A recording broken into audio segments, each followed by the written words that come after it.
दोस्तों, किसी ने सही बात कही है कि दूसरों की समस्याओं का आनंद लेना बंद कीजिए, वरना भगवान आपको वही गिफ्ट कर देंगे। क्योंकि भगवान हमें वही चीज देते हैं जिसमें हम आनंदित होते हैं। आप लोगों ने अभी तक बहुत सारी कहानियां सुनी होंगी। आज मैं आपको एक अच्छी आदत कैसे बनाएं इस कहानी के माध्यम से समझाने की कोशिश करूंगा। दरअसल हम जिंदगी के नाम पर अपनी आदतों को ही जानते हैं। क्या हम अपनी बहुत सारी आदतों को एक जगह इकट्ठी कर ले तो जो दिनचर्या बनती है, क्या वही हमारा जीवन है? या आज का प्रश्न है आपके लिए, जिसका जवाब हमें कमेंट बॉक्स में जरूर दें। हेलो दोस्तों, स्वागत है आपका हमारे यूट्यूब चैनल काका थॉट्स पर। तो चलिए अब मैं आपको आदत कैसे सुधारे इस कहानी के माध्यम से समझाने की कोशिश करता हूँ। दोस्तों, बहुत समय पहले की बात है। एक राजा था जो अपनी प्रजा और परिवार का खूब ख्याल रखता था, लेकिन राजा को अपने कुछ मंत्रियों और दरबारियों पर संदेह था। जिन मंत्रियों पर संदेह था वो सभी मंत्री राजा के खास थे, लेकिन राजा को अपने 3 मंत्रियों पर शक था कि प्रजा की भलाई के लिए किए गए कार्यों में कुछ तो गड़बड़ी कर रहे हैं। राजा काफी दुविधा में था कि इन 3 मंत्रियों में कौन मंत्री बेईमान है और कौन ईमानदार है। राजा यही सब पता लगाने के लिए दरबार लगवाई और जिन मंत्रियों के ऊपर राजा को शक था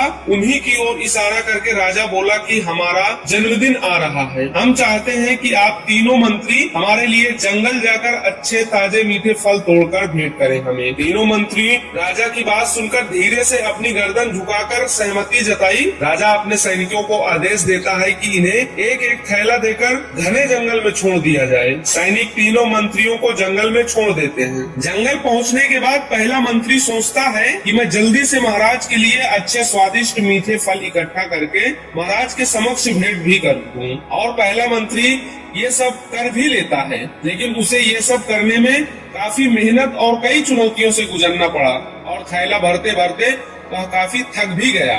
लेकिन वह बहुत ईमानदार और मेहनती था, इसलिए अपना काम वह निरंतर करता रहा और अंत में वह थैला भरने में सफल भी रहा। अब दूसरा मंत्री जो था वह बहुत ही चालाक था। उसने सोचा राजा के पास इतना समय थोड़ी है कि वह यह सब स्वयं ही जांच करे कि मैंने अच्छे फल लाए या बुरे।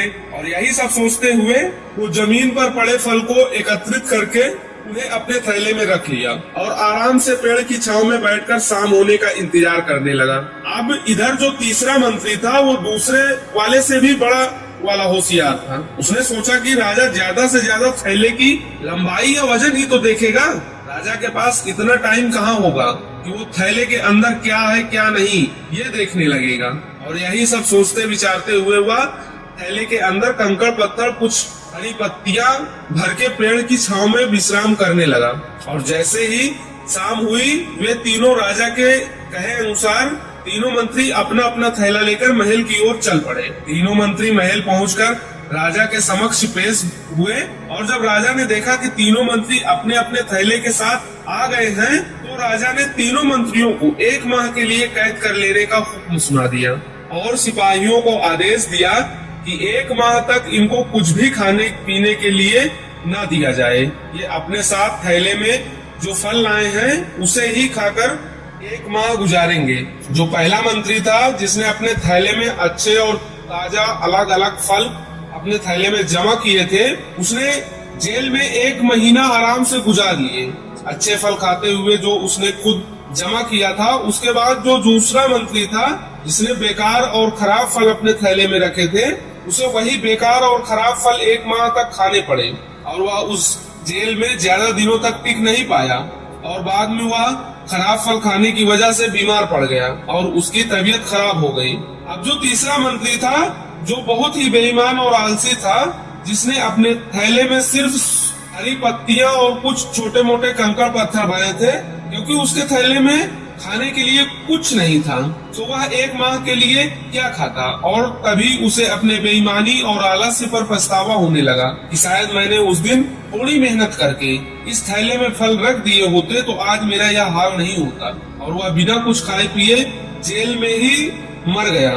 तो दोस्तों, इस कहानी से हमें यह सीख मिलती है कि हम जो आलस और बेईमानी करते हैं, बेईमानी मतलब अपने ही काम में अपना कुछ नहीं करना, अपना मन नहीं लगाना और खाली बैठे रहना, तो उससे आज तो हमें कोई फर्क नहीं पड़ता।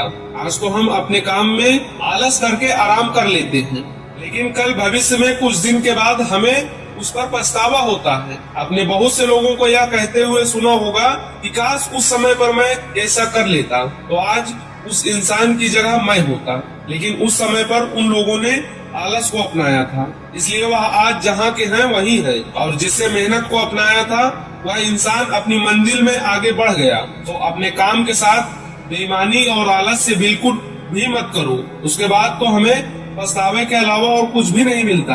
यह जो समय है ना, इसकी कीमत कोई नहीं लगा सकता। हम लाखों रुपए देकर भी अपनी जिंदगी का एक मिनट भी वापस नहीं ला सकते। इसलिए इस समय का सही उपयोग करो। समय की एक अच्छी बात है और एक बुरी बात है।